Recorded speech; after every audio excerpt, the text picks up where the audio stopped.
Tapi makanya kalau tadi kembali soal kita ya udahlah siap di counter aja mau apapun itu tindakan kita pasti ada aja counternya. Makanya kalau dalam agama Cok itu berdebat berhenti aja kalau berdebat karena kalau berhenti berdebat itu dapat surga. Makanya percaya Tuhan itu adalah solusi Cok. Sebenarnya bisa lebih gampang lagi sih Mal. Lo tau gak apa? Matiin komen aja.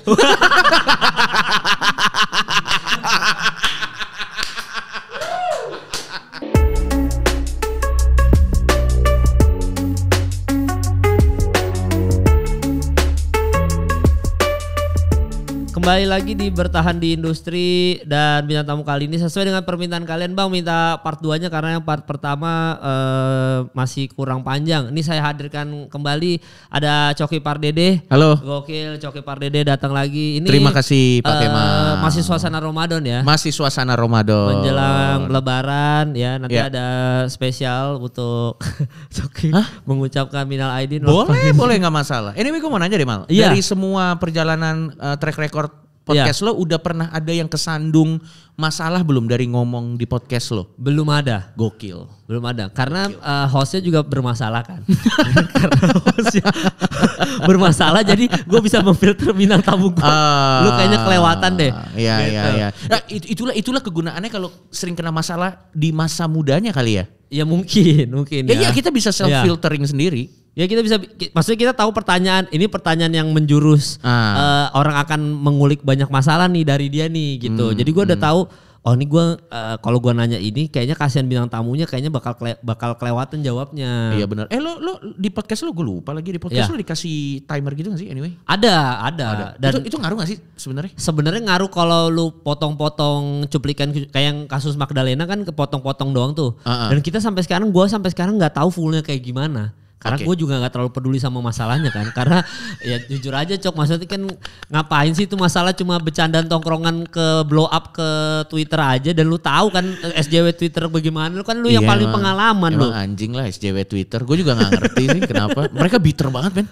Iya kan. Twitter tuh orang-orangnya bitter banget gue. Ya itu orang-orang yang kalau kata netizen juga, bukan kata gue nih. Kata netizen adalah SJW Twitter. Salah satu bentuk dari menghindari masalah nih. Iya kata netizen. Tapi gue beneran dapat dari netizen. Oh ini beneran? Beneran. Oke. Dia bilang SJW Twitter adalah orang-orang yang ingin masuk surga jalur jalur menghakimi? Menghakimi, ya membenarkan moral. Dan berharap masuk surga jangan menjadi SJW, kan ngomongnya gitu netizen. Iya biarin aja. Iya jadi gue kayak oh ya udahlah. Dan itu sekarang kan kalau misalkan lu lihat kasus-kasus yang ada di Instagram sama di Twitter itu kan responnya beda. Ya. Beda-beda yang kayak misalkan kasus waktu Imam Darto bercandain Gal Gadot. Ya. Itu kan Twitter reaksinya gimana, di Instagram kan beda reaksinya gitu. Iya memang benar. Ya gua nggak ngerti ya apa sosial media bisa menggambarkan si pengguna sosial medianya juga, gua nggak ngerti juga sih. Iya makanya. Mungkin karena gua nggak tahu ya, mungkin karena di Twitter itu sifat anonimusnya tuh lebih terlindungi kali secara identitas. Walaupun enggak juga ya, Instagram juga bisa digembok ya. Sebenarnya bisa digembok, cuman gue baru tahu juga nih dari temen gue, dari si Patra. Kan waktu itu gue sempat debat soal Patra tuh soal 2024 bakal gimana, kenapa Piala Dunia nggak jadi gitu-gitu. Dan gue karena itu ya udah berdebat sama Patra kan kayak debat sama anak S2. Jadi kayak anjing Patra. Tapi gue ada yang komen ke gue gini, Kemal mah jago nulisnya doang tapi pas debat ciut. Berarti banyak orang yang kalau kita lihat di Twitter kenapa kelihatannya mungkin gak tahu kelihatan lebih smart karena ditulis doang Cok. Lu bisa mikir. Tapi kalau lu ditembak debat kayak anjing gue jawab apa ya? Gak cepat mikir loh. Jadi kalau kayak Rocky Gerung, gue lebih salut sama Bang Rocky Gerung karena dia bisa mendebatkan orang. Tanpa lu harus nulis quotes di Twitter. Sementara kalau SJW kan tulis. Soalnya sepengetahuan gue ya, correct me if I'm wrong, kecerdasan yang diperlukan untuk menulis dan kecerdasan yang diperlukan untuk berbicara itu juga dua kecerdasan yang berbeda memang. Jadi ada orang yang memang jago nulis nggak jago berbicara, dan sebaliknya ada yang jago berbicara tapi nggak jago nulis gitu. Iya. Nah ya ada yang jago dua-duanya. Ada yang jago dua-duanya. Kayak misalnya salah satunya menurut gue Rocky Gerung, dua-duanya jago sih. Dua-duanya jago ya, nulis sama ini. Dua-duanya jago lah. Iya, dan bahkan latar belakang pendidikannya juga kan. Komika kita termasuk yang bisa nulis dan bisa itu langsung. Kita biasanya nulisnya bisa, ngomongnya bisa, tanggung jawab jokes yang agak kurang.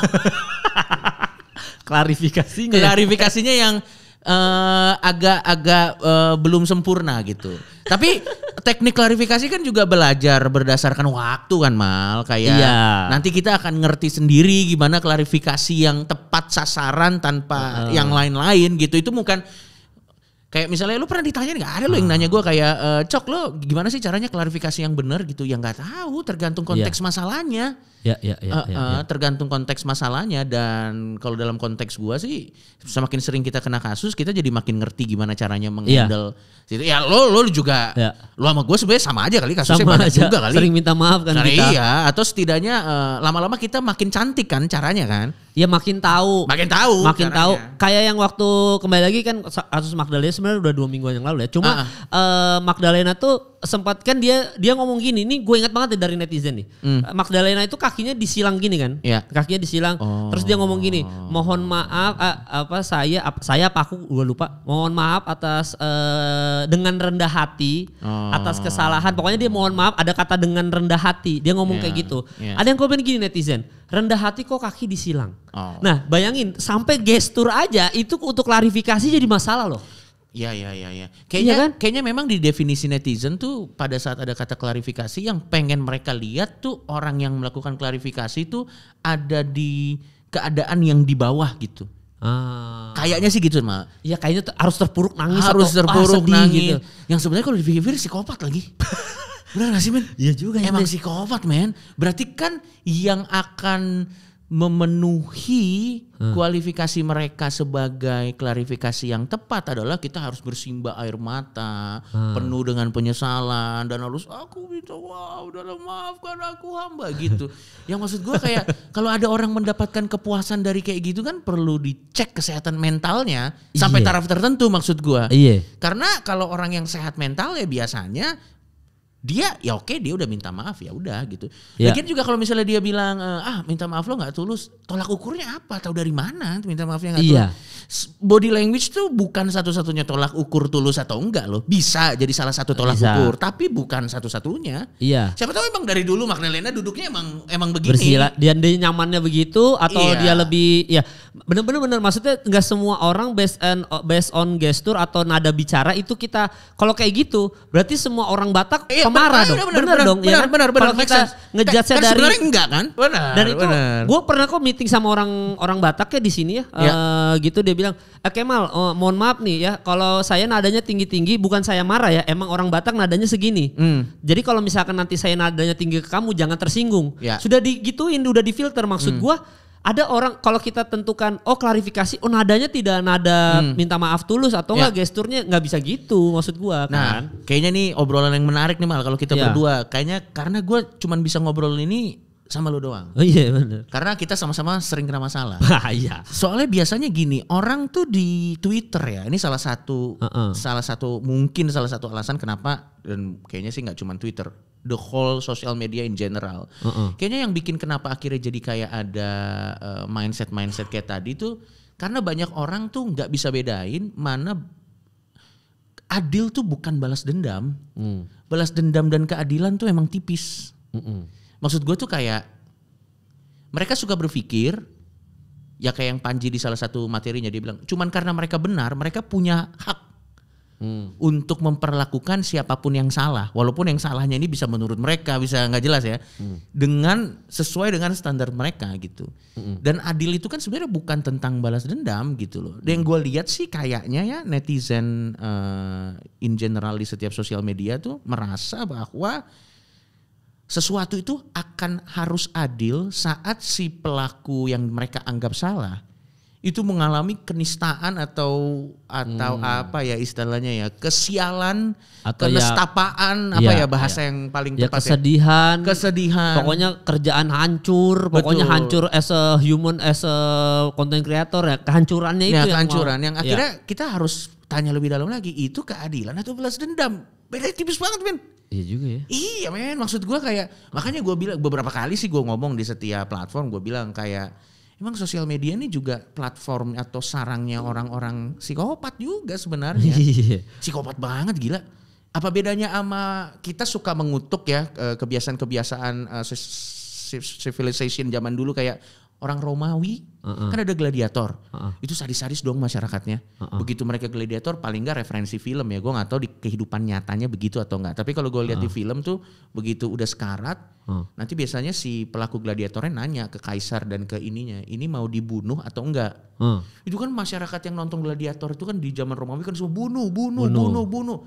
Barbar banget kan. Kita nih di zaman sekarang yang katanya sudah tidak sebarbar dulu ternyata barbar juga dengan cara yang berbeda aja.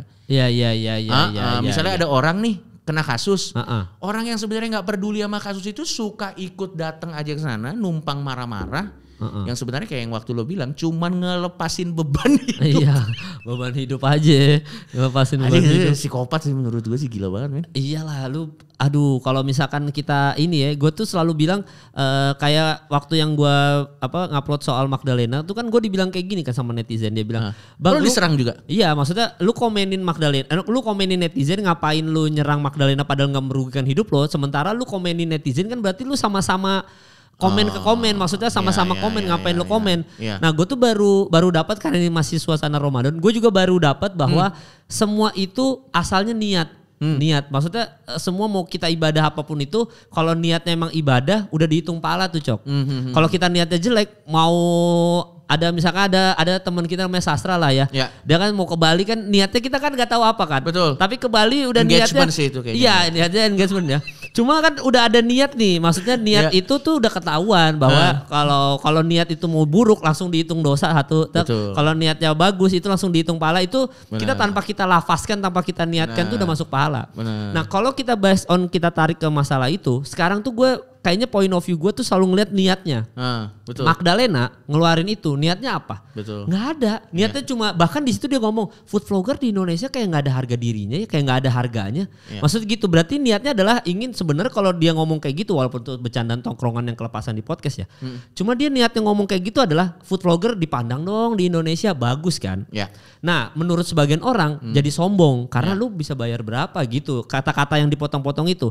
Nah kalau netizen marah-marah dengan klarifikasinya si Magdalena, dibilang ini kok nggak tulus, rendah hati kok, kakinya disilang, makanya jangan sombong, Allah maha membolak-balikan gitu-gitu kan.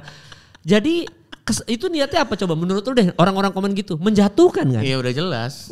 Makanya jelas. Itu yang membedakan konten kreatornya sama si netizen, niat, kembali ke niatnya gitu. Benar. Dan ya tapi emang akhirnya sih yang kalau sekarangnya malah yang gue tuh udah paham bahwa memang sosial media in general apapun platformnya ya, itu kita udah kayak berselancar di ombak aja. Kadang di situ ada ikan hiunya, kadang di situ ada ikan paus, atau kadang di situ tiba-tiba ada badai, ada sesuatu yang unpredictable lah. Iya, sampah plastik. Ya, sampah plastik.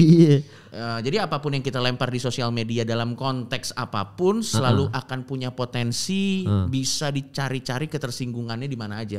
Sebaik apapun kita cari exit plan. Jadi memang harus kuat mental aja. Iya. Gue sih ngelihatnya sekarang kayak gitu. Apalagi kayak lu atau gua kan orang yang pasti berpotensi. Tapi gue tuh ngerasa malah ya, makin kesini tuh karena reputasi yang terbangun entah secara sengaja atau tidak sengaja selama ini yang gue bikin. Akhirnya makin kesini kalau gue bikin sesuatu yang aneh-aneh, orang tuh kayak oh ya itu just being cocky aja. Oh, udah termaafkan gitu ya? Iya, gue nggak bisa bilang itu termaafkan sih, tapi mungkin mereka tetap sebel, tapi sudah don't bother lagi. Udah kayak ngapain kita ngeroyok nih orang juga begini terus gitu. Iya. Jadi akhirnya ya just being cocky gitu. Ujung-ujungnya konsistensi juga ya. Konsistensi untuk being cocky aja harus tetap konsistensi biar termaafkan gitu. Iya, karena kayaknya yang jadi bikin orang sebel tuh misalnya kita tadi busuk bener, pas kembali busuk kan orang tanda kutip emosi kan. Tapi kalau konsisten busuk lama-lama ya emang nih orang busuk gitu. Dan akhirnya apapun yang kita lakukan orang ya ini just being cocky gitu. Iya, dan kayak gitu tuh mau nggak mau tadi yang lu bilang juga, kita tuh kayak menyelam ke ini aja, kita memang udah harus kuat mental apapun itu, tinggal ya itu aja, mau kita mau bikin exit plan, mau nyapunya kayak gimana pun di sosial media tetap ada counternya. Tetap ada counternya. Lu mau nyapu, enggak kok gini, enggak cok gini. Terus aja tuh. Benar. Soalnya tersinggung kan dicari-cari. Emang mereka pengen gitu loh. Iya. Misalnya lu udah bikin acceptance-nya ini nih. Terus nanti orang, enggak tapi gue tersinggung itu dari sini gitu. Jadi emang mereka yang milih untuk tersinggung. Ya tapi terlepas dari itu, makanya sekarang gue rasa sih podcast akan jadi sebuah sebuah konten yang menyeramkan untuk beberapa orang yang tidak ngerti cara mainnya. Nah, kalau kebetulan kan kita kan memang kan berkecimpung di bidang yang dari mulut ya malah. Iya. Maksud gua kayak ya kita main api pasti kebakar lah. Bercandaan lagi. Kita bercandaan lagi kan itu rentan banget apalagi zaman sekarang. UU ITE. Iya UU ITE dan yang lain-lain gitu ya. Kita punya sedikit kelebihan dibanding teman-teman lain karena mungkin kita lebih ngerti cara mainnya aja. Iya. Itu pun masih bisa kepleset gila. Parah. Itu pun masih bisa kepleset. Komika kan sarang kepleset. Iya. Iya. Benar. Siapa komika yang nggak pernah kepleset? Radit. Gila ya dia. Semua kena. Semua siapapun lu sebut aja petinggi stand up. Rian tidak pernah. Rian tidak pernah. Tapi semua petinggi founder pernah kena pasti Panji, mau Ernest, mau Panji pernah. Kang Isman tidak pernah kayaknya ya. Kang Isman baik-baik aja. Kang Isman tuh yang luar biasa tuh kostum-kostum sucanya. Kayaknya orang udah memaafkan karena sangat funny aja menurut gue. Iya udah lucu banget aja gitu. Lucu banget ya. Kang Isman gak pernah ya? Iya gak pernah kena masalah lah. Ramon Papana gak pernah kena masalah? Iya kena tapi open mic diambil. Tapi kita sudah menang.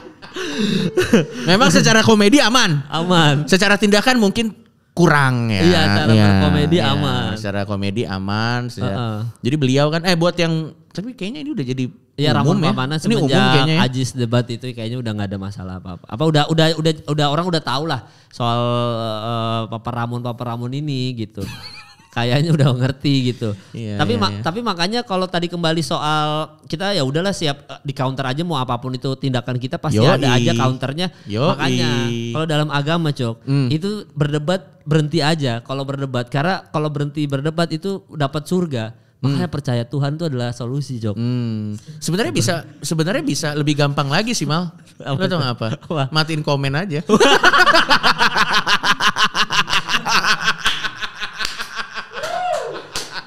Ya walaupun mungkin solusi lu bener juga yang which is gak apa-apa. Ya gak apa-apa. Gak apa-apa. Solusi lu juga bener juga. Iya bener. Tinggal kayak kita pilih mana yang paling cocok dengan kondisi kita saat ini. Bener gak? Iya bener. Iya dong. Tinggal dipasin aja. Atau dua-duanya bisa. Bisa. Berhenti berdebat dan matiin komen. Kenapa enggak? Iya. Iya dong. Kenapa enggak? Surga dunia dapat, surga akhirat dapat. Dua-duanya. Ketenangan di dunia dan ketenangan di akhirat. Benar. Nah itu caranya nyapu masalah orang yang udah pro.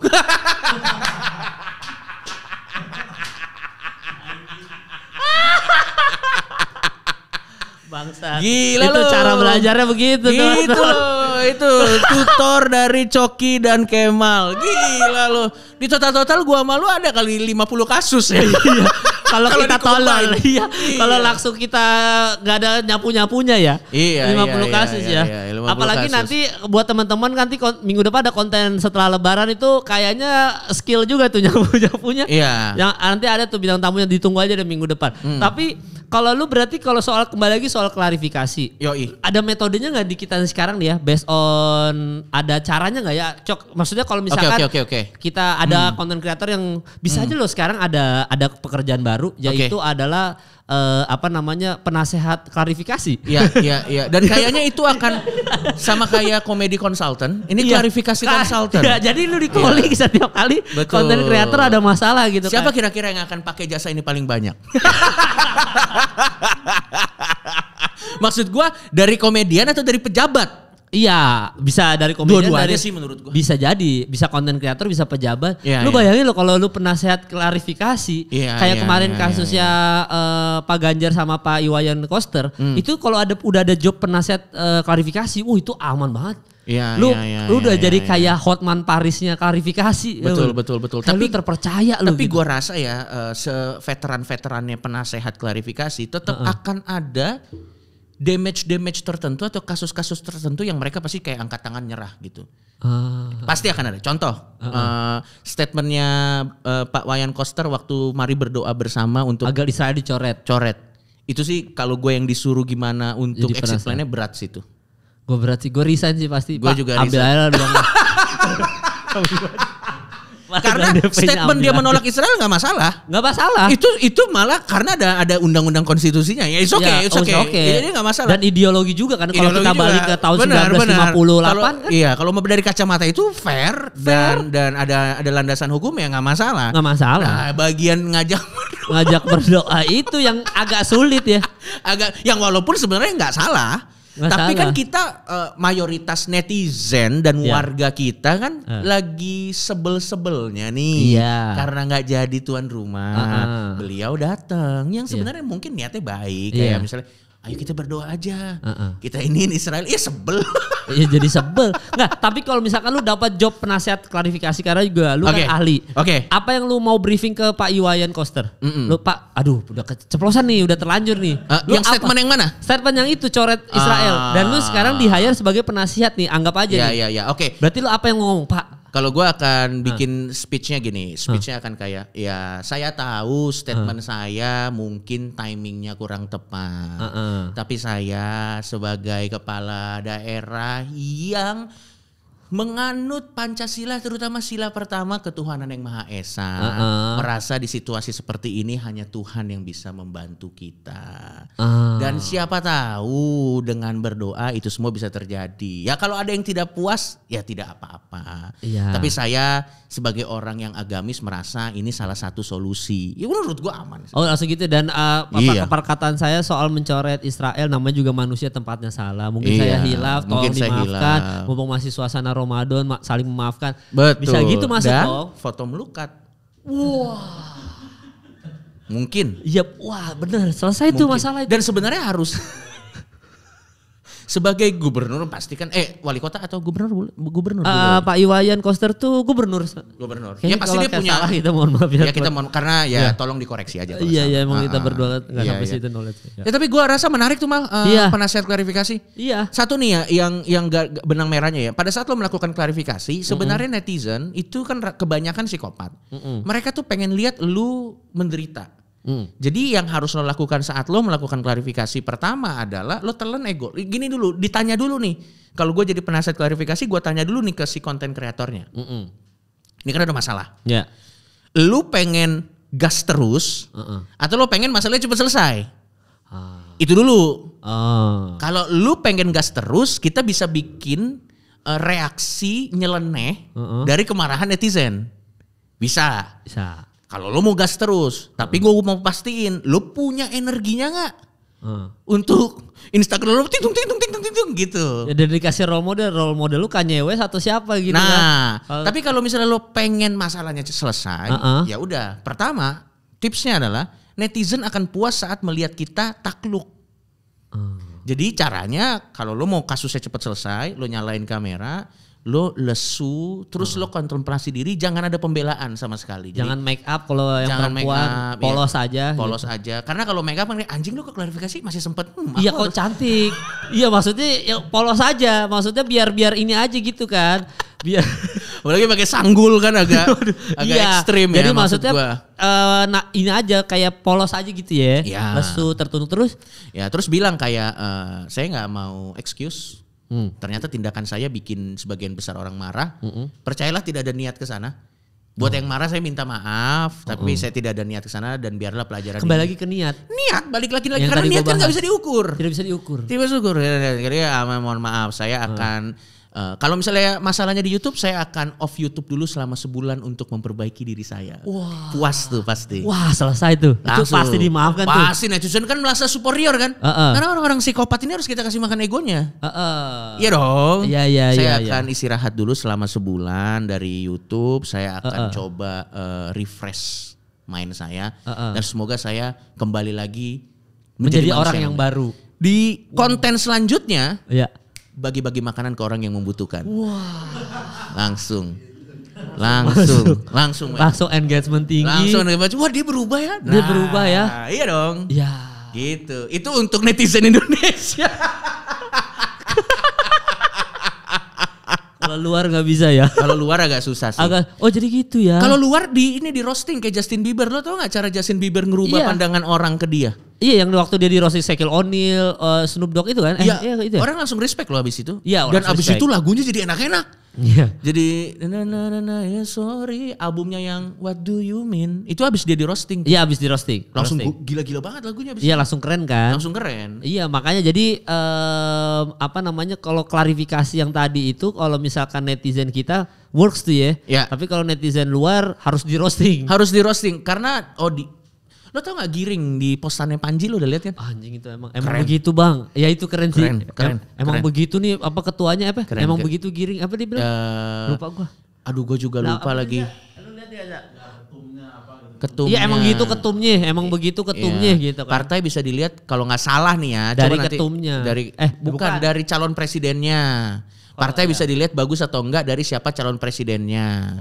Wah, emang parah tuh ketumnya. Kalau nggak salah gitu Giring balasnya tuh.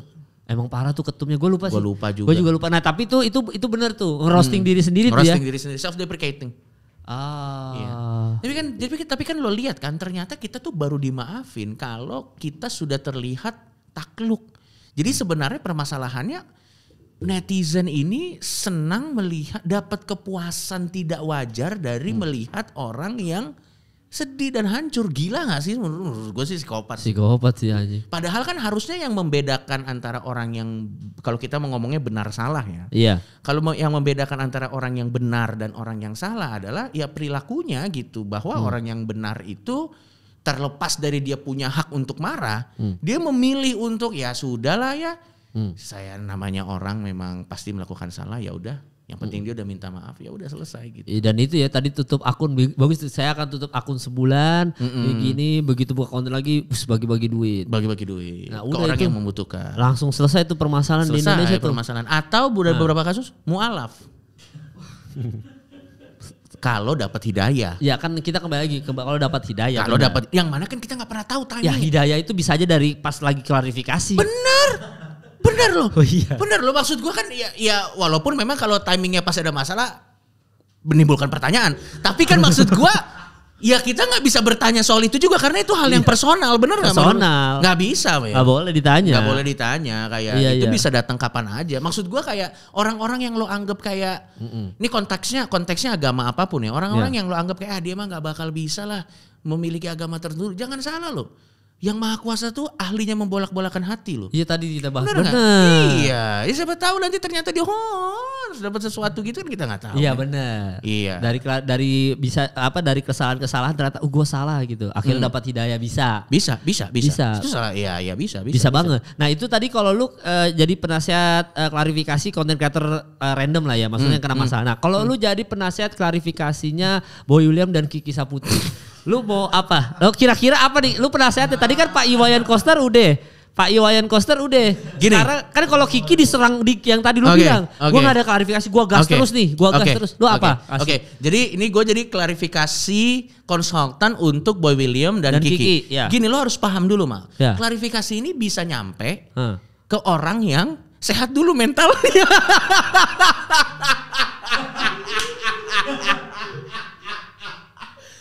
Asumsi gua oknum-oknum yang menyerang Boy William dan Kiki bukan representatif fans Blackpink yang sebenarnya. Iya, benar. Yang mana mereka oknum toksik wadididau. Iya, yang mana lo mau bikin klarifikasi sebaik apapun sulit. Orang-orang ini aja beli tiket konser ketipu loh. Levelnya di situ Mal. Susah. Dan akhirnya menyalahkan public figure yang nonton. Nah, mentalnya di situ. Yang mana ini oknum sekali lagi ya? Oknum ya, kita bilang nih oknum loh. Oknum kan loh.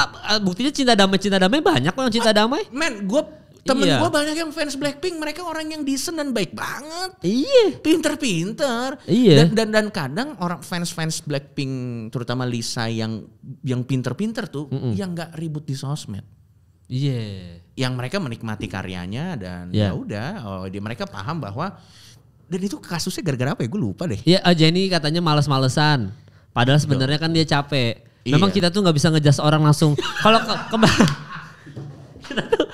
Kita balik lagi soal tadi, kembali lagi aja ke soal tadi nada. Oh ini nadanya tinggi nih, berarti nggak tulus. Oh ini gesturnya songong nih, padahal jadi nggak tulus. Kalau kita kembali ke soal itu, ada kan udah ada periode don't judge the book by its cover. Kita udah nggak boleh.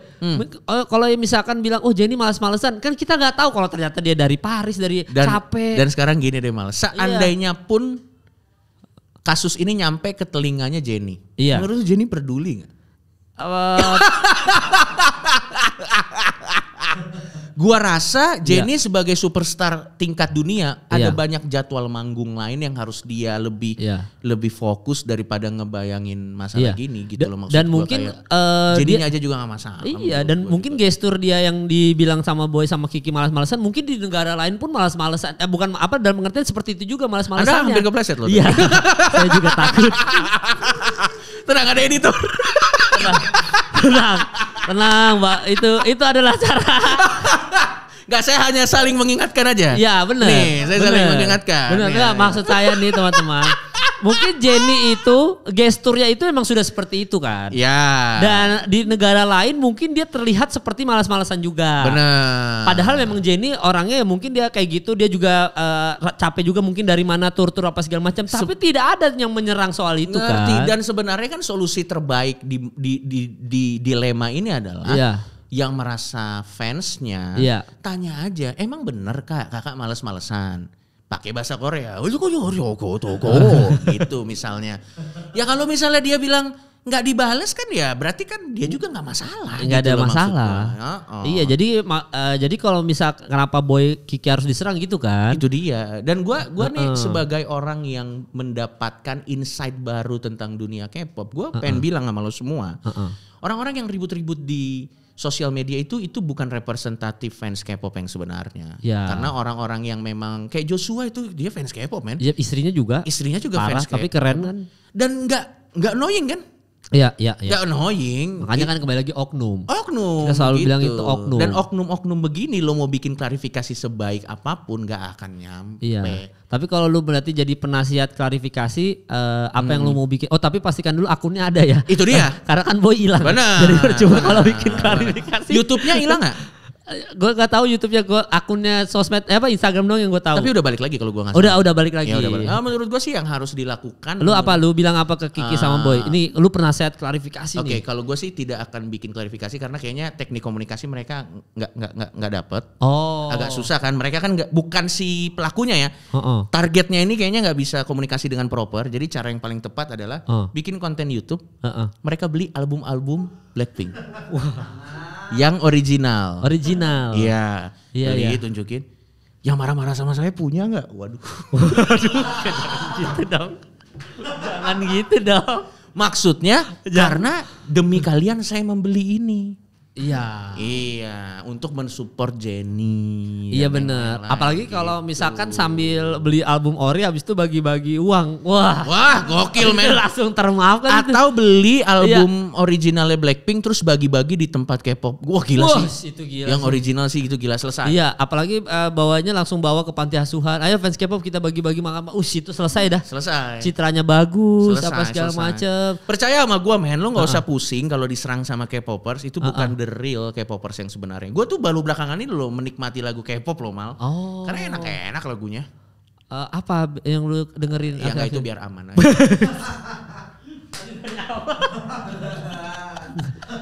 Nggak salah biar kelihatan tuh orientasinya kemana tuh. Orientasinya BTS apa Blackpink.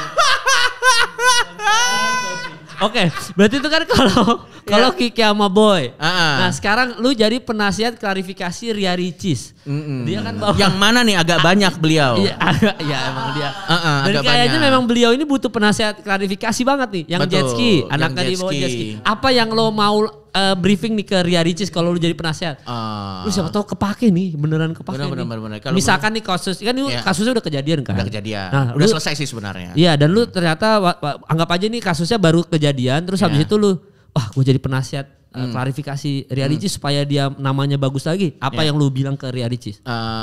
Kalau gua sih yang pertama gua tanya dulu ini mau yang komedi atau yang serius. Oh ada pilihan. Ada pilihan. Ada dua opsi. Misalnya dia bilang, gue mau yang komedi dong sekali-sekali. Bisa dia bilang gitu kan. Gue mau yang komedi dong sekali-sekali. Pesanannya boleh gitu. Dong. Boleh. Oh ya udah, berarti nanti sorry netizen, saya tahu video yang kemarin bikin heboh, tapi kalian harus paham itu CGI. Terus lo ambil potongannya lo bikin kayak CGI gitu aja. Lucu banget lo itu, men. Gue sih ngakak banget sih. Iya, dan gue termaafkan sih kayaknya. Gue sih termaafkan. Maksud gue lo bikin editan yang CGI. Oh, itu padahal airnya adalah di green screen.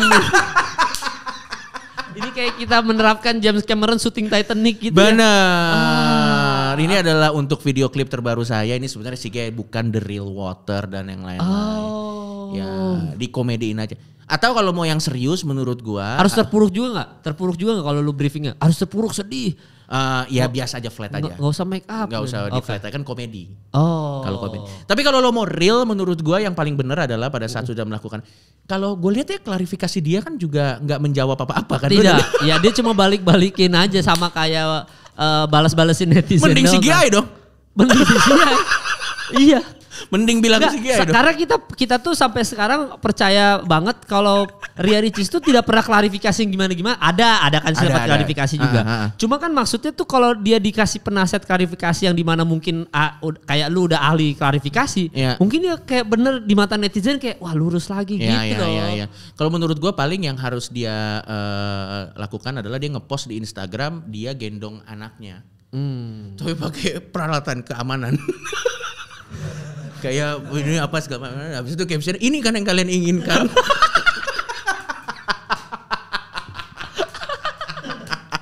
Mohon maaf, manusia tempatnya salah dan saya akui bahwa pada saat itu masukan dari teman-teman menjadi masukan yang berharga buat saya. Habis itu foto kebahagiaan keluarganya. Iya, sambil pakai baju anti peluru. Enggak kenapa anti peluru. Baju lengkap ini ya, semua safety itu ya. Pakai ini yang kayak buat main skate. Tapi gue mau nanya Mal, sebagai orang yang gue bilang namanya udah di papan atas selebritas lah. Terlepas dari lo merasa diri lo sekarang ada di mana, tapi buat gue lu termasuk yang di atas. Kan sekarang ada kecenderungan, ini semua kan kasusnya Cila Ricis kan terjadi karena kecenderungan orang pengen mengkontenkan anaknya. Iya. Dalam sebuah platform. Platform apapun lah. Jadi ternyata selain kebahagiaan keluarga, kelucuan anak juga menjadi salah satu opsi. Iya. Untuk perkontenan. Lu kalau punya anak tergoda akan kesana nggak? Enggak lah. Enggak ya? Kalau gue sih sejauh ini enggak lah kalau gue ya. Atau belum?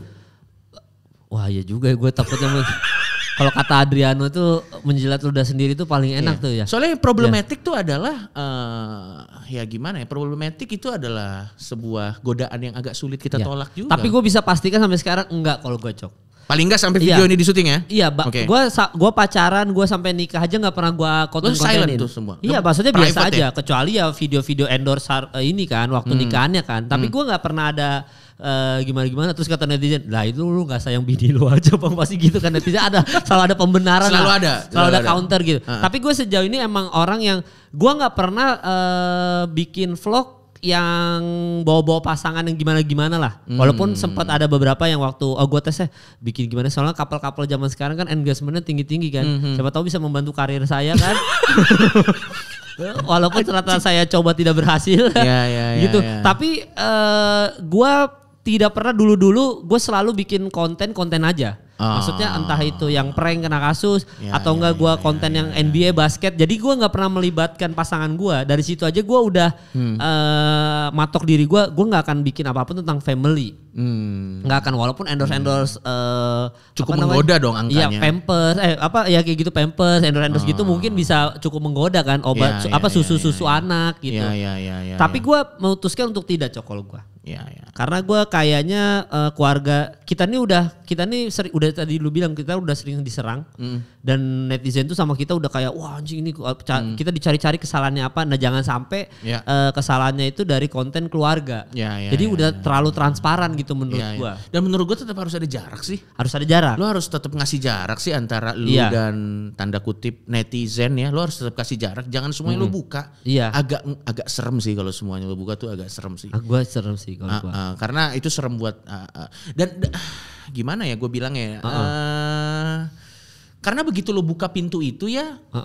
nanti kita akan dikontrol gitu. Bahkan nanti netizen akan lebih tahu ini lo mana, si ini lo mana. Ya babysitter Rafathar itu terus ya ternyata. Agak serem sih kalau kayak gitu. Agak. Ya tapi walaupun nggak apa-apa kalau orang mau kayak gitu silakan. Ya nggak ada masalah. Dia memang mau mengekspos keluarganya. Tapi ya tadi lu bilang maksudnya jadi kalau gue sih agak serem kalau di gue karena keluarga gue jadi di drive netizen juga kan. Ya. Kayak misalkan bayangin. Anak gue kenapa-napa apa gini segala macam terus netizen tahu kan jadi dia ngarahin gitu loh. Gue urusan keluarga gue biar gue yang take over sendiri aja jangan netizen yang terlibat. Benar. Makanya sosial media nih emang. Tapi gini ya malah gue juga kadang tuh merasa bahwa engagement tuh adalah punya daya tarik tersendiri yang sangat sulit untuk ditolak. Ya. Mungkin awalnya kita merasa kayak ya gue gak akan kesana. Tapi begitu melihat likes bisa 100.000 lebih.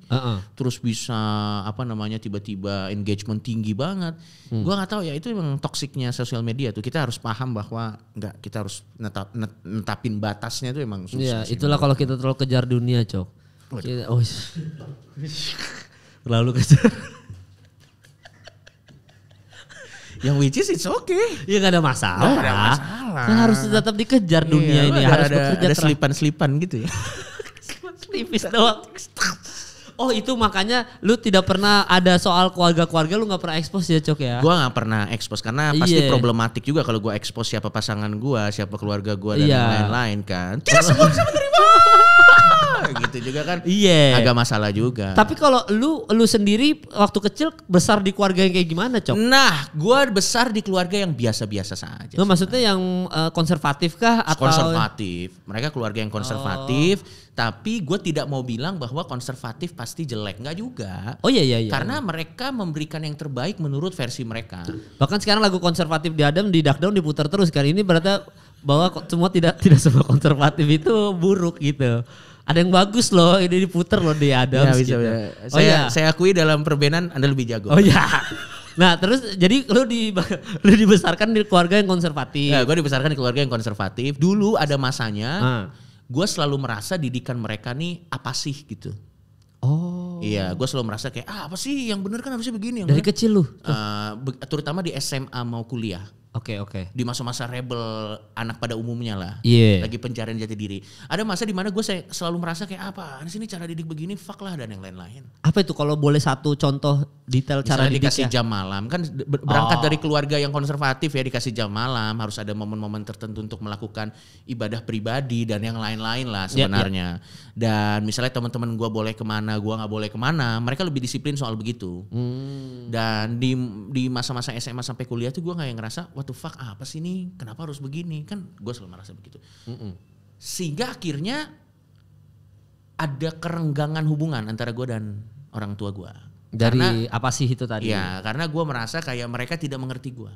Sampai akhirnya di momen tertentu gue paham, ya jelas mereka tidak mengerti gue karena gue lahir di zaman yang berbeda. Dan yang mereka berikan ke gua adalah yang terbaik versi mereka. Zaman mereka yang mana sebenarnya kalau dilihat dari kacamata apakah orang tua gua sudah melakukan tugasnya dengan baik? Ya sudah. Untuk zamannya dia. Iya, karena mereka memberikan yang terbaik yang bisa mereka kasih. Saat gua memahami itu akhirnya oh ya sudahlah. Terlepas dari mungkin gue tidak srek dari bagaimana aturan-aturan itu mempengaruhi gue waktu gue masih kecil. Iya. Tapi di satu sisi gue juga paham, oh memang itulah kemampuan terbaik bokap nyokap gue yang lahir di generasi yang dulu. Iya. Jadi bukan karena mereka akan gue buat hidup anak ini menderita, bukan. Karena memang yang mereka tahu tuh cara mendidik tuh begitu. Nah sekarang akhirnya jadi tidak ada dendam lagi. Jadi gue gak pernah merasa kayak wah. Bahkan ya malah alasan gue pakai drugs aja dulu tuh kan banyak nih yang menghubung-hubungkan beberapa orang walaupun dalam beberapa kasus betul tapi nggak semua kasus ini betul. Banyak yang menghubung-hubungkan bahwa orang pakai drugs karena pelarian dari trauma masa kecil atau keluarga yang berantakan. Ada yang dihubung-hubungin begitu. Mungkin di beberapa kasus betul tapi dalam kasus gue sempet loh tergoda untuk menggunakan pengalaman gue di masa kecil, iya gue karena dulu terlalu dikekang apa akhirnya pelariannya gue jadi narkoba. Gue sempat menggunakan excuse itu. Ternyata enggak. Alasan gue pakai narkoba ternyata karena saya suka. Itu doang. Dan kadang berat buat diri kita untuk mengakui itu semua pure salah kita. Jadi kita harus merasa spesial dengan bikin excuse bahwa kita ini adalah korban dari keadaan, korban dari situasi, korban dari bla bla bla tetek bengek. Yang sebenarnya ya enggak juga. Ngerti gak? Nah, saat gua sudah mengerti bahwa memang gua alasan gue pakai drugs karena gue emang suka aja, nggak lebih dan nggak kurang. Gue tahu di mana kelemahan gue. Saat gue udah tahu di mana kelemahan gue, iya gue langsung tahu apa langkah selanjutnya yang harus gue lakukan supaya gue nggak jatuh ke lubang yang sama lagi. Gitu.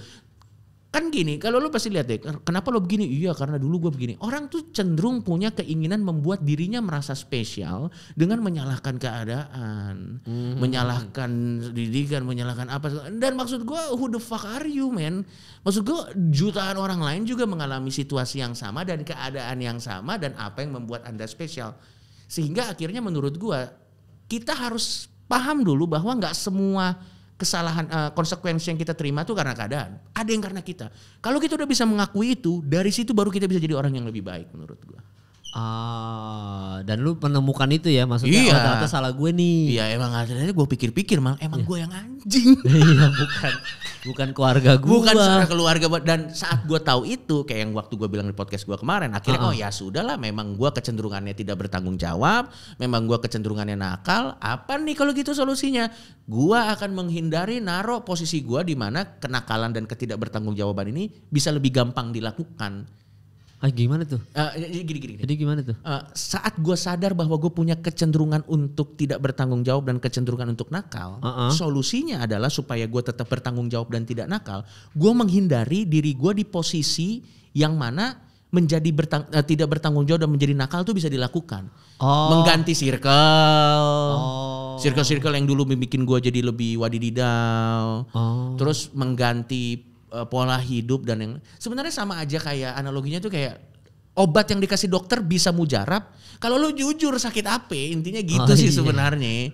Jangan lo misalnya iya dong misalnya kalau misalnya kita mau jadi diri lu jujur dulu ini semua karena apa. Masalahnya nggak banyak orang mau jujur mengakui boroknya diri sendiri.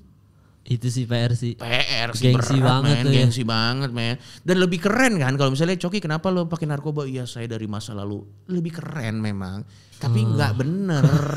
Ngerti gak sih maksud gue? Tapi nggak bener. Iya tapi jadi gue dari masa lalu yang dark, broken home, keluarga yang konservatif. Iya, dan itu akan bikin orang simpati, kita dapat attention dan orang akan ternyata setelah gue pikir memang enak saja dan saya suka. Gitu. Gitu ya. Iya juga ya. Maksudnya nggak bisa tuh apa kita tarik mundur. Gua anak Pramono Amo enggak. Itu saya agak susah karena itu teman saya juga. Benar karena nggak bikin konten. Nggak bisa tuh kita bawa keluarga. Iya maksud gua iya. Emang salah diri sendiri aja. Pasti ada salah kita juga. Iya kan nggak bisa bawa orang tua gitu ya. Iya. Walaupun abis itu dapat setelah bawa orang tua mungkin dapat excuse tadi dapat akhirnya di apa segala macam gitu ya. Iya. Walaupun memang dalam beberapa kasus ini gue tegaskan sekali lagi walaupun memang dalam beberapa kasus beneran. Ada yang beneran karena orang tua. Iya benar. Tapi kalau ini gue berbicara untuk diri gue. Dalam kasus gue emang gue yang suka aja. Oh gitu. Bukan salah keluarga, bukan salah siapa-siapa. Dulu tuh gue tuh kayak bikin realita baru untuk menyangkal kenyataan yang sebenarnya bahwa emang gue bangsat aja. Jadi gue bikin realita, gue bikin ilusi baru kayak memang orang tua saya tidak mengerti saya. Memang dunia ini tidak memahami apa yang saya alami. Jadi freak gitu lo ngerti gak sih maksud gue? Sampai akhirnya lama-lama anjing enggak emang gue emang anjing aja. Dan biasanya gitu tuh gue jadiin materi stand up dan jadi lucu.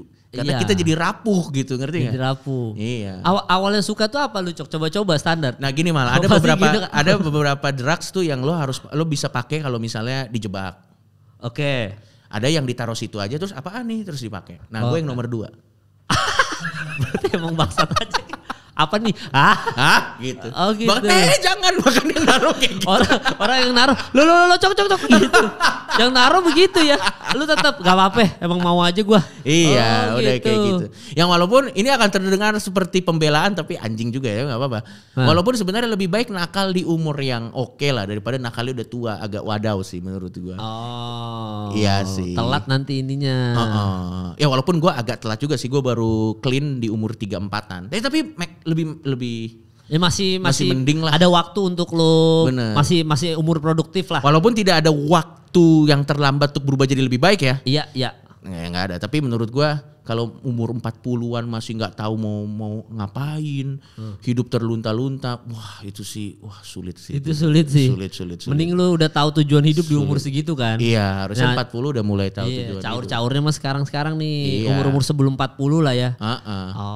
Gue sih kayak gitu aja. Jadi sekarang akhirnya gue nggak nyalain siapa-siapa, gue ketawain aja masa lalu gue. Lu kalau misalkan lu punya anak, misalkan ya Cok misalkan lu punya anak entah itu adopsi, entah itu.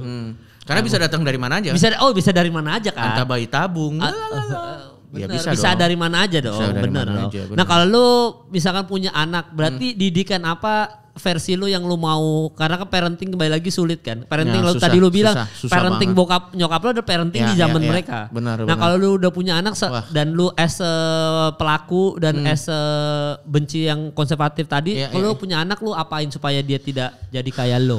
Gua tuh ini sebenarnya nggak ada metode mendidik itu nggak pernah tahu. Bahkan orang tua yang berhasil mendidik anak kalau ditanya apa rahasianya, saya jalani saja. Karena itu tergantung psikologi anaknya dan yang lain-lain. Itu sesuatu yang memang misteri dari zaman ke zaman caranya berbeda. Tapi kalau misalnya gue punya kesempatan dan gue cukup beruntung untuk punya anak. Cara gue paling adalah reaksi gue. Mau dulu nggak? Oh jelas mau lah. Oh berarti jelas udah. Gue akan mengontrol reaksi gue saat gue tahu mereka melakukan kesalahan. Gimana tuh? Karena menurut gue yang bikin hubungan orang tua dan anak itu tidak bisa smooth, salah satunya adalah reaksi berlebihan dari orang tua saat tahu anaknya melakukan kesalahan. Sehingga anaknya base dari reaksi itu, anaknya jadi nggak mau terbuka lagi sama orang tuanya. Misalnya contoh, ada anak nih, dia mecahin vas, cetrang. Terus karena polos dia datang, mama aku mecahin vas. Orang tuanya, vas itu adalah vas kesukaan mama. Itu kan kerekam tuh sekali. Di anaknya, anjing gila segini ya reaksinya gila banget nih. Padahal gue cuma ngasih tahu doang. Walaupun memang orang tuanya punya hak juga untuk marah. Tapi itu yang kerekam di anaknya reaksinya tuh. Oke, sekali. Kedua, ma aku gini, wah kamu tuh percuma udah mama ajarin apa segala macam marah. Kerekam 2 kali. 3 kali dia melakukan itu. Pasti gak mau ngomong lagi. Takut. Jadi kalau bikin salah diem. Dan sebenarnya kan salah satu bibit-bibit masalah dalam keluarga adalah komunikasi yang mandek antara anak dan orang tua dong. Ya. Oh iya bener komunikasi lagi. Komunikasi yang mandek sebenarnya. Ya memang ini lebih gampang diucapkan daripada dilakukan. Tapi bukankah hal yang benar begitu malah emang lebih susah. Lebih gampang diucapin daripada dilakuin. Ngerti kan maksud gue? Iya. Emang harusnya gitu. Nah karena gini, orang tua mungkin punya hak untuk marah. Tapi kita harus ingat namanya orang tua berarti kan hidupnya lebih lama. Harusnya ekspektasinya kalau hidupnya lebih lama punya dong kemampuan mengontrol emosi yang lebih oke daripada anak kecil. Orang tua gak bisa berharap anak kecil jadi orang tua karena anak kecil belum pernah jadi orang tua. Tapi orang tua pernah jadi anak kecil. Makanya sebenarnya esensinya jadilah orang tua saat lo siap. Idealnya. Kenapa harus saat lo siap? Karena bagaimana cara lo meladeni kenakalan-kenakalan anak lo itu bisa jadi salah satu cara apakah anak lo akan respect atau enggak sama lo. Iya seperti Alsa udah siap punya anak kan. Iya. Siapa? Alsiat ada. Oh iya. Iya Alsa udah siap punya anak kan. Misalnya contoh gua apa sih kenakalan yang belum pernah gua lakukan kayaknya udah pernah. Sedikit gua susah kaget gitu loh. Gua suka misalnya aku nato. Ya gua punya nato. Misalnya aku mabok ya gua mabok. Pak aku narkoba, ada cepunya nggak? Gue reaksinya gitu doang gitu. Tapi gue pasti reaksinya akan ya udah salah papa kecewa. Tapi sekarang solusinya gimana? Gue akan lebih kayak gitu sih. Jadi jangan langsung nada tinggi ya. Tapi kembali lagi kayak ayo pak solusinya nih gimana nih? Itu gitu. Dulu. Nah kadang soalnya orang tua tuh nggak semua ya. Kadang kekecewa. Jangan sampai lebih tebel kekecewaannya daripada solusinya. Itu tricky tuh. Oh ya gimana ya cara ngakalinnya? Ya susah memang susah. Iya gak ada cara metode ngakalinnya ya? Susah karena ya tapi kan memang yang bener emang susah biasanya. Emang susah. Iya, gimana tuh caranya susah tuh? Iya belum pernah kebayang sih gue. kalau lu nggak ada ininya, cara ngakalinnya lu nggak punya metodenya. Kalau yang ini halu-halu lu aja deh. Oh jangan-jangan ini works nih, cok gitu. Kalau gue sih pasti gue akan selalu mencoba untuk gini. Gue akan berangkat bahwa anak gue ini lahir di zaman yang berbeda. Pasti karena anak gue lahir di zaman yang berbeda, udah pasti akan ada hal-hal yang gue nggak bakal mudeng tentang anak gue. Karena gue orang terprogresif di zaman gue, levelnya di sini. Anak gue udah di sini levelnya. Ngerti gak? Jadi kalau ada sesuatu yang tidak gue mengerti, yang dilakukan sama anak gue, ketimbang gue, apa ini kok begitu di zaman papa dulu? Gue gak akan kayak gitu kan. Oh kok gitu? Emang kenapa? Gue akan lebih memposisikan diri gue sebagai teman gitu. Karena biasanya orang akan lebih mau terbuka sama temannya. Gue bukan tipe yang otoratif figur yang pokoknya di rumah ini saya papamu, kamu harus taat apa segala macam. Karena menurut gue ketaatan dan ketundukan itu harus muncul dari karena dia merasa kita layak untuk ditaati dan ditunduk. Oh, harus kita create itunya. Harus kita create, bukan dengan kita datang dengan killer kayak misalnya salah sedikit dipukul cetak. Mungkin pada zamannya cara itu berhasil, tapi kalau gue akan kasih alasan kenapa anak gue merasa bahwa gue layak untuk dihormati dan di-respect. Gimana caranya? Dengan menjadi orang yang asik aja dulu buat anak gue. Gue bikin bonding yang real dengan dengan mencoba. Dan itu juga susah juga malah karena kan batas di mana orang tua mau so asik dan real gitu itu juga susah loh. Sulit tuh. Kalau misalnya tiba-tiba bokap lo kita lagi main PS, lagi main apa nih? Agak ganggu sih memang itu kan. Lagi main apa nih? Ya kan kayak apaan sih lo anjing gitu kan. Itu juga emang susah, tapi lagi-lagi emang susah jadi orang tua. Pasti susah, gak gampang jadi orang tua. Iya, makanya pahalanya gede. Iya. Jadi orang tua kan. Atau kebanggaannya besar juga kalau ternyata berhasil gitu. Ya berarti metode lu sukses. Oh ternyata anak gue sukses nih. Iya. Itu kan yang sebenarnya yang seru menjadi orang tua adalah itu kan. Ketika metode yang ada di otak lu nih lu terapkan ke anak lo dan ternyata jadi orang bener. Iya. Itu kan kepuasan loh. Iya, dan buat orang tua yang ternyata anaknya tidak jadi orang yang benar, gue punya sedikit pesan. Walaupun gue belum pernah jadi orang tua, tapi gue ini adalah anak yang gak benar untuk orang tua pada umumnya. Jadi gue tahu apa yang gue omongin. Ya. Buat orang tua yang ternyata anak lo tidak besar menjadi sesuai dengan ekspektasi lo harus paham ini. Anak lo tuh adalah individu lain yang pada akhirnya harus memilih jalannya sendiri.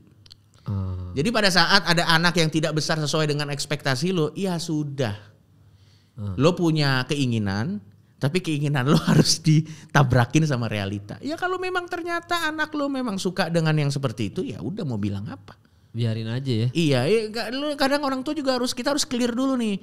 Pada saat punya anak ini bukan lanjutan ambisi bapak ibunya. Oh itu harus di-clear dulu. Itu harus clear dulu. Iya benar. Kita harus mulai dari situ dulu. Kalau misalnya lo punya anak ini punya hobi yang berbeda dengan lu, punya kesukaan yang berbeda dengan lu, punya preferensi yang berbeda dengan lu, punya kesukaan yang beda. Lo harus paham ini individu yang beda nih. Sehingga kalau lo udah kasih sebaik mungkin lo ngarahinnya ke sini, tapi ujung-ujungnya dia pilihnya ke sini, ya udah.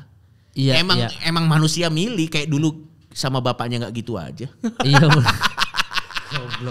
Iya benar. Walaupun kadang-kadang apel tidak terlalu jauh dari pohonnya. Benar. Tapi ini tetap sekali lagi ini bukan produk ambisi nih. Bukan produk ambisi. Lu cuma ini manusia juga loh itu yang dia punya kehidupan lagi sendiri. Iya. Jadi biarin. Yang harus akhirnya jadi kepentingan berat dia bahagia atau enggak itu sih sebenarnya. Kalau ternyata dia melenceng tapi dia seneng dan orang tua bisa ngeliat tulus sih dia senengnya ya udahlah. Memang sih kalau menurut gue sih lo kurang ya. Tapi kan yang penting sih kebahagiaan lo bukan kebahagiaan gue. Ya udah. Ya, dan lu merasakan ketulusan dari orang tua lu tuh Jok ya? Ya pastilah. Kayak gue bilang mal gue sama orang tua gue tuh wah bedanya jauh banget. Tapi sekarang akhirnya walaupun orang tua gue tidak bisa memahami pilihan saya. Tapi akhirnya dia lihat gue bahagia di situ. Ya udahlah. By the end of the day ujung-ujungnya yang penting anak gue bahagia dan hubungan ini bisa berlangsung dengan baik dan tidak ada drama-drama gak penting. Ya akhirnya ya. Ya dan gue juga akhirnya terlepas dari apa yang dilakukan yang atau dianut orang tua gue juga gak masuk akal di gue. Tapi gue lihat dia bahagia di situ, yang paling penting kebahagiaan dia. Dan kita tidak menggunakan itu untuk kartu as saling menyerang satu sama lain loh. Kayak orang tua gak pakai Mama sih akan lebih bahagia kalau kamu begini. Itu kan udah jadi menyerang pasif agresif. Enggak. Akhirnya ya yang penting kamu bahagia lah nak. Tujuan orang tua kan sebenarnya ngelihat anaknya bahagia. Esensinya sih kayak gitu. Ya udah akhirnya kita ketemu di tengah. Akhirnya. Saat kita ketemu di tengah ya udah. saat gue udah menang dia juga udah menang, ya kita saling menjaga perasaan masing-masing akhirnya. Sekarang. Ya misalnya contoh nih, gue kan suka ritual-ritual satanis karena gue suka ininya aja ya. Karena gue suka satanis, anjing juga. Karena gue suka ininya, gambar-gambarnya keren aja. Cuman dari estetiknya aja. Kayak band-band metal kan lu juga suka band metal kan udah satanis. Bukan karena lo nyembah setan dong. Karena memang itu keren aja secara kelihatan kan. Ya walaupun bokap nyokap gue juga udah berdamai, gue punya tato-tato satanis banyak. Bukan berarti di depan nyokap-bokap gue makan. Enggak gitu minum juga. Minum darah, inilah kebenaran. Gue gak gitu juga dong. Gue tetap jaga perasaan mereka. Dan karena walaupun bokap gue konservatif, dia tahu apa yang benar, gak di depan gue juga bacalah ayat ini. Gak gitu juga. Akhirnya kita jadi saling jaga perasaan satu sama lain dan jadi menyenangkan. Jadi works makanya ya. Iya, jadi kita bisa makan malam bareng, bisa ketawa bareng. Gokil. Itu ternyata begitu cara-caranya tuh teman-teman. Iya. Tapi ini ada satu lagi nih sebelum kita udah nih, kemarin sempat ke kepotong juga soal retire plan lo. Jadi kalau lu sudah tidak menjadi komika lagi, lu sudah tidak ada di Lucu Flix, lu sudah tidak sama Muslim. Lu retire-nya nih apa sih, mau ngapain sih? Gue retire idealnya adalah gue pengen punya harta yang cukup dan setahun sekali bikin spesial. Oh gitu? Gitu aja gue. Tapi nggak muncul di mana-mana. Jadi gue punya harta yang cukup. Jadi setahun sekali kayak Louis C.K. aja. Dia nggak muncul di mana-mana. Tapi setahun sekali datang, ini gue spesial day yang baru gitu. Oh, rencana lu gitu ya? Gitu aja udah gue. Udah punya uang, nggak perlu syuting industri begitu. Duit, gue nggak perlu jadi kaya, yang penting cukup aja. Cukup gue kemana-mana bisa, tapi setahun sekali ada spesial, Kalau misalnya diundang, Cok lo diundang nih di sini, asik nggak acaranya? Asik. Gue yang bisa memilih mau masuk ke acara mana karena udah punya financial freedom gitu. Gue retirement gue kayak gitu. Oke. Tapi kalau misalkan menuju ke financial freedom dan materi stand up setahun sekali, berarti kan lu tetap harus ada gimana ya? Lu bisa bikin dari observasi cukup atau lu bikin masalah kan? Oh enggak, kalau gue sih pastinya tentunya yang akan gue lakukan adalah observasi akan harus tetap, dan gue akan tetap bergaul sama banyak orang sih. Oh itunya tetap main? Iya, bergaul banyak orang, melakukan journey gitu. Kalau gue udah jadi jalan ke sini ngelihat kebudayaan ini, dapat insight baru. Nah gue rasa itu akan jadi menyenangkan sih. Iya benar. Maksudnya pergi lihat culture yang lain itu dapat insight baru tuh ya, materi baru, bisa materi stand up juga. Baru dan yang lain-lain. Gue rasa sih saat ini sih retirement plan gue sih kayak gitu. Iya, dan dalam berkeluarga juga gitu. Oh ada gitu-gitunya Cok ya? Iya. Berkeluarga tapi tidak, list lu ya berkeluarga ya? Iya. Walaupun memang itu bisa dilakukan tidak di sini ya. Di Jerman. Jerman dan di beberapa negara Eropa lain.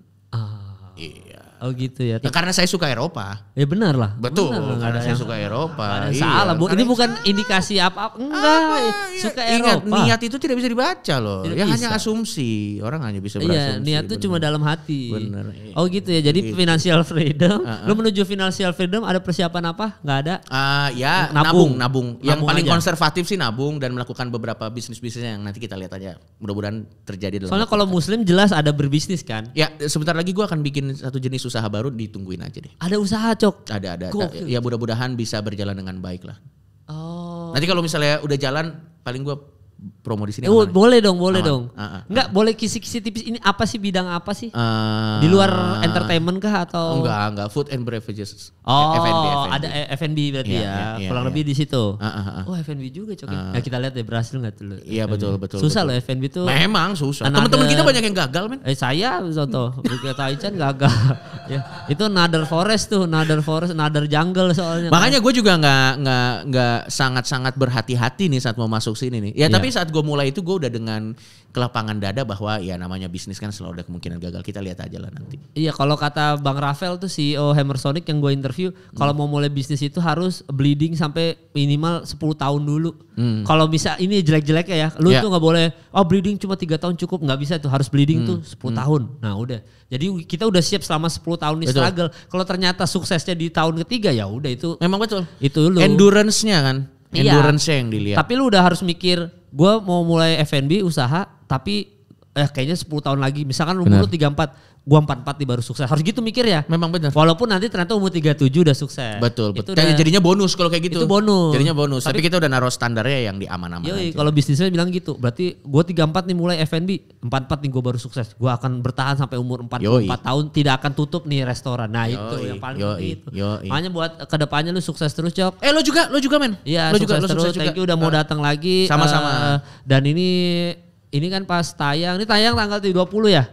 Berarti kita nggak tahu besok itu, berarti ini lagi sidang isbat nih mungkin. Karena entah besok ini lebaran atau tanggal 22-nya baru lebaran.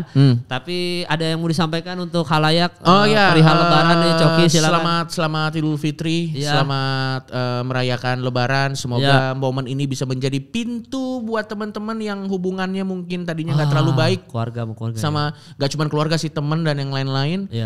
Ya kalau katanya sekarang adalah saatnya untuk memaafkan, ini waktu yang tepat. Ya. Kecuali mungkin yang sulit dimaafkan yang utang-utangnya miliaran agak sulit. Wah. Itu memang harus dibayar. Kalau Anda utang. Nggak ada Ramadan. Nggak bisa kalau Anda Ramadan. Nggak ada lu pakai modus-modus kenakalan remaja tuh nggak ada tuh ya. Itu hanya kenakalan remaja. Nggak bisa tuh. Ya misalnya lo utang 5 miliar terus datang tolong maafin, nggak bisa. Harus paling nggak di sini ada invoice-nya. Untuk bayar dong. Iya dong, make sense dong. Kalau utang lo harus bayar sih, nggak bisa di ini. Nggak boleh tuh ya. Nggak boleh, lo tetap harus bayar. Tidak tertolong ya. Tidak tertolong. Dengan cuma maaf-maafan doang. Bener, gue setuju tuh. Tolong ya teman-teman ya kalau ada ini ya. Cuma ya kalau gue selalu ya pokoknya sekali lagi minal aidin wal faizin, mohon maaf lahir dan batin buat teman-teman semua. Selamat lebaran, selamat berkumpul sama keluarga. Ya sekali lagi gue selalu bilang mohon maaf atas kesalahan yang ada di episode kali ini. Saya juga tadi hampir kepleset, mungkin Coki juga hampir kepleset. Dan gini lah, apa sih yang lo harapin dari dua komedian yang main bego-begoan? Iya. Jangan cari edukasi lah di sini, nggak ada ini cuma komedi. Janganlah. Lu berharap apa kita berdua klarifikasi? Kita baru ngasih ilmu klarifikasi. Gue udah tahu kalau nanti klarifikasi, gue akan berhenti nge-YouTube 1 bulan. Terus gue bagi-bagi sembako. Nggak, tapi anjing nih gara-gara triknya udah dibuka. Nanti begitu kita ngelakuin itu di bawah, gue tahu ini trik lu kan anjing. Langsung ketahuan ya. Ada salahnya juga ya. Ya, tapi kita orang kreatif, kita bisa mikir klarifikasi yang lain. Aman. Pokoknya sekali lagi mohon maaf atas kesalahan. Kalau usahakan nonton sampai habis, jangan biar nggak kalian potong-potong doang nih. Karena kita di ending udah minta maaf loh nih. Udah minta maaf nih. Jadi mohon dimaafkan ya kalau ada salah atas kesalahan. Kalau yang salah-salah dibenerin di kolom komentar. Oke, thank you udah nonton episode kali ini. Sampai bertemu di episode selanjutnya.